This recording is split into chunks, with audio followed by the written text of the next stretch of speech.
Bharatiya Janata party అభ్యర్థుల్ని ప్రకటించింది sir. Secunderabad నుంచి జి కిషన్ రెడ్డి, కరీంనగర్ నుంచి బండి సంజయ్, నిజామాబాద్ నుంచి ధర్మపురి అరవింద్. మిగిలిన స్థానాలకి ఇంకో 10 స్థానాలకి మరో 3 రోజుల్లో ప్రకటించే అవకాశం కూడా ఉంది.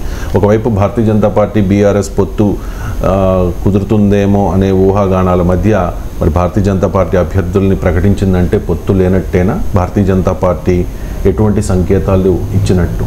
అంటే ఇప్పుడు ప్రకటించిన అభ్యర్థులను చూస్తుంటే బీఆర్ఎస్తో పొత్తుకు స్కోప్ కనబడతలేదు. ఎందుకంటే నేను మొదట్లో కూడా చెప్పాను. సో ఈ పొత్తు పైన బీఆర్ఎస్ లో ఉన్న ఆసక్తి బీజేపీలో లేదు. బీఆర్ఎస్లోమో ఆ డెస్పరేషన్ కనబడింది.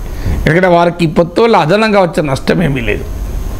ఎందుకంటే ఆల్రెడీ మైనారిటీ ఓటు బీఆర్ఎస్ నుంచి కాంగ్రెస్కు అసెంబ్లీ ఎన్నికల్లో కొంత షిఫ్ట్ అయింది. లోక్సభ ఎన్నికలు ఇంకా ఎక్కువ షిఫ్ట్ అయినా ఆశ్చర్యపడాల్సిందేం లేదు. ఇకపోతే బీఆర్ఎస్కు బీజేపీ కలిస్తే యాంటీ కేసీఆర్ ఓటు బీజేపీకి రాదేమో అన్న అనుమానం బీజేపీకి ఉంది. కానీ బీఆర్ఎస్కి అనుమానం లేదు. ఏమన్నా ఉంటే ప్రో మోడీ ఓటు తనకు కూడా కలిసి వస్తుంది అని. అందువల్ల బీఆర్ఎస్ నేతలు ఎక్కువ ఆసక్తి చూపడం మాట నిజం. నాకున్న సమాచారం వరకు బీఆర్ఎస్ నేతలు ప్రయత్నించే మాట కూడా నిజం. కానీ బీజేపీలో తీవ్రమైన వ్యతిరేకత రాష్ట్ర స్థాయిలో ఉంది.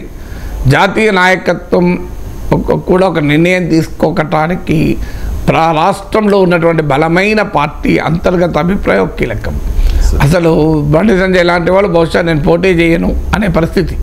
బీఆర్ఎస్తో పొత్తు పెట్టుకుంటే బండి సంజయ్ లాంటి వాళ్ళు కరీంనగర్ నుంచి పోటీ చేసేవారే కాదేమో. సో అందువల్ల బీజేపీలో ఇప్పటికే బండి సంజయ్ని మార్చడము, కవితను అరెస్ట్ విషయంలో జరిగిన తతంగము, దీనివల్ల బీఆర్ఎస్ బీజేపీ ఒక్కటే అన్న భావన కలిగి 2023 అసెంబ్లీ ఎన్నికల్లో బీజేపీ భారత్కి నష్టం జరిగింది. బీఆర్ఎస్ వ్యతిరేక ఓటు కాంగ్రెస్ వెనకాల ఎక్కువ ర్యాలీ అయింది. ఆ పశ్చాత్తాపం కూడా బీజేపీలో ఉంది, మనం పొరపాటు వ్యూహాన్ని అనుసరించామని. సో అందువల్ల కేసీఆర్ ఇటీవల జగ్గారెడ్డి స్టేట్మెంట్ కూడా చూశాం. కేసీఆర్కి లాభం చేయడం కొరకే బండి సంజయ్ని మార్చారని. అది జగ్గారెడ్డి అనడం కాదు, అది మీరు ఎవరేజ్ పాపులర్ బీజేపీ కార్యకర్తలు అడిగినా అదే అనుమానం వ్యక్తం చేస్తాడు. So there is a popular perception in the party and outside. So అందువల్ల ఇప్పుడు లోక్సభ ఎన్నికల్లో కేసీఆర్ పట్ల ఆ వ్యతిరేకత ఇంకా పోలేదు. ఎందుకంటే కొత్తగా కాంగ్రెస్ ప్రభుత్వం వచ్చి పెద్ద బ్లండర్ చేసింది ఏమీ లేదు. అందువల్ల ఇప్పటికిప్పుడు కాంగ్రెస్ ప్రభుత్వం పైన తీవ్ర వ్యతిరేకత వచ్చి ఈ ప్రభుత్వానికి వ్యతిరేకంగా ఎవరైనా కలవండి, అది బీజేపీ బీఆర్ఎస్ కలిసినా మంచిదే అన్న రాజకీయ వాతావరణం లేదు. ఎప్పుడు కూడా పొత్తులకి ఏంటంటే ఒక రాజకీయ వాతావరణం ఉంటేనే ఆ పొత్తు క్లిక్ అవుతుంది. అంటే ద మూడ్ ఆఫ్ ద పీపుల్కు అనుగుణంగా పొత్తులు ఉండాలి.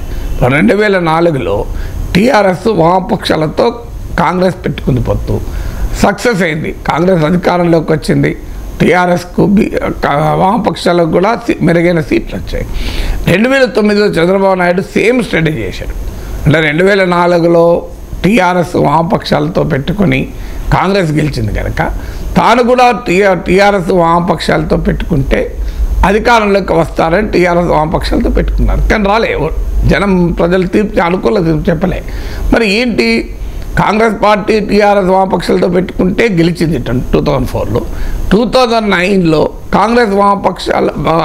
కాంగ్రెస్ లాగానే టీడీపీ టీఆర్ఎస్ వామపక్షాలతో పెట్టుకుంటే ఓడిపోయింది. కారణం ఏంటి అంటే ఏ పొత్తుకైనా ప్రజల మూడుకు అనుగుణంగా ఉండాలి. ప్రజల మూడుకు అనుగుణంగా లేని పొత్తులు వికటిస్తాయి. అది పొలిటికల్ కెమిస్ట్రీ పనిచేయదు.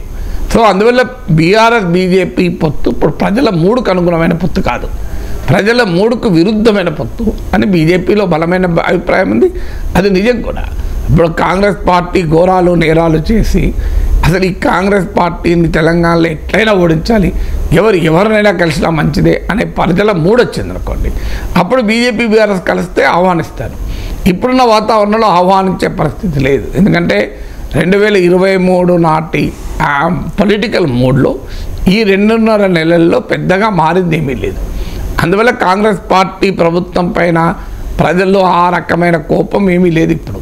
సో ఇలాంటి సమయంలో పొత్తు పెట్టుకుంటే నష్టము అని బీజేపీలో బలమైన అభిప్రాయం కూడా ఉంది. లేదు అదే కాదు, ఈ లోక్సభ ఎన్నికల్లో తమకు బీఆర్ఎస్తో సంబంధం లేకున్నా తమకు మెరుగైన ఫలితాలు వస్తాయన్న నమ్మకం కూడా బీజేపీలో ఉంది. ఎందుకంటే మోడీ ప్రభావం వల్ల, హిందుత్వ ప్రభావం వల్ల ఇది జాతీయ ఎన్నికలు, జాతీయ ఎన్నికల్లో బీజేపీ వర్సెస్ కాంగ్రెస్ ఉంటుంది తప్ప బీఆర్ఎస్కి ఎక్కడ స్థానం ఉండదు అనే విశ్వాసం కూడా ఉంది. ఎందుకంటే 2018లో ఒక్క సీటు గెలుచుకున్న బీజేపీ 2019 లోక్సభలో 4 సీట్లు గెలుచుకుంది. ఈవెన్ కాంగ్రెస్ కూడా 3 సీట్లు గెలుచుకుంది. అందువల్ల 2019 లోక్సభ ఎన్నికల్లోనే అంటే 2018లో 88 సీట్లు బీఆర్ఎస్ గెలుచుకున్న నేపథ్యంలో జరిగిన పార్లమెంట్ ఎన్నికల్లోనే 7 సీట్లలో బీజేపీ కాంగ్రెస్ గెలిచాయి. 9 సీట్లు మాత్రమే బీఆర్ఎస్కి వచ్చాయి. ఇప్పుడు 2023లో బీఆర్ఎస్ బలం 39కి పడిపోయి అసెంబ్లీలో ఇప్పుడు లోక్సభ ఎన్నికలకు పోతే బీజేపీ ఓటింగ్ ఆల్రెడీ 7% నుంచి 14% పెరిగిన వాతావరణం, ఒక్క సీట్ నుంచి 8 సీట్లకు పెరిగిన వాతావరణం. ఈ లెక్కలు తీసుకుంటే బీజేపీ డెఫినెట్గా మెరుగైన పర్ఫార్మెన్స్ ఉంటుంది. అది మోడీ ప్రభావము, హిందుత్వ ప్రభావం, జాతీయ ఎన్నికలు బీఆర్ఎస్తో పని లేకున్నా కూడా మెరుగైన ఫలితాలు వస్తాయి. అలాంటప్పుడు బీఆర్ఎస్ని ఎందుకు లాభం చేయాలి? రేపు 2024 లోక్సభ ఎన్నికల తర్వాత బీఆర్ఎస్ కనుక ఇంకా చితికిల పడితే 2 సీట్లకో 1 సీటుకో పరిమితం అయితే అప్పుడు ఆ ప్లేస్ను అంటే బీఆర్ఎస్ ఇప్పుడు ఉన్న అపోజిషన్ స్పేస్ను బీజేపీ ఎంటర్ కావాలన్నది బీజేపీ వ్యూహం. సో ఈ వ్యూహానికి ఎక్కువ మంది బీజేపీలో అనుకూలంగా ఉన్నారు. బహుశా ఇవాళ అభ్యర్థులు ప్రకటించిన దాన్ని బట్టి చూస్తే బీఆర్ఎస్తో పొత్తుకు అనుకూలంగా ఉన్న వాయిస్ కన్నా పొత్తు వద్దన్న వాయిసే బలంగా జాతీయ నాయకత్వాన్ని వెళ్ళుంటుంది. పొత్తు కావాలనుకున్న వారేమో అరిథమెటిక్ సజెస్ట్ చేస్తున్నారు. బీఆర్ఎస్కు 37% ఓటింగ్ ఉంది, 14% బీజేపీకి ఉంది, 2 కలిపితే 51% ఓటింగ్ ఉంది.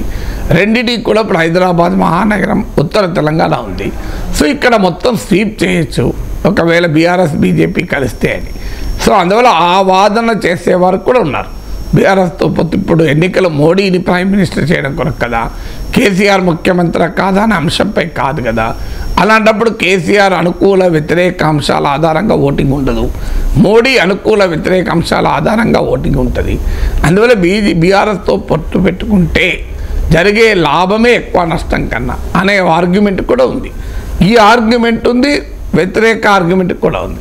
బహుశా జాతీయ నాయకత్వం ఈ లోక్సభ ఎన్నికల వరకు విడిగా పోవడం వల్లనే లాభం అనే అంచనాకు వచ్చి ఉండాలి. అందుకే వారు సొంతగా అభ్యర్థులు ప్రకటిస్తారు. అలాంటి ఇంకో మాట కూడా ఉంది, పరోక్షంగా సహకరించడం, పరోక్షంగా అవగాహన ఉంటుందా అని. పార్లమెంట్ ఎన్నికల్లో అంత సులభం కాదు. ఎందుకంటే 7 అసెంబ్లీ సెగ్మెంట్లలో ఉన్నటువంటి ఏరియా అది.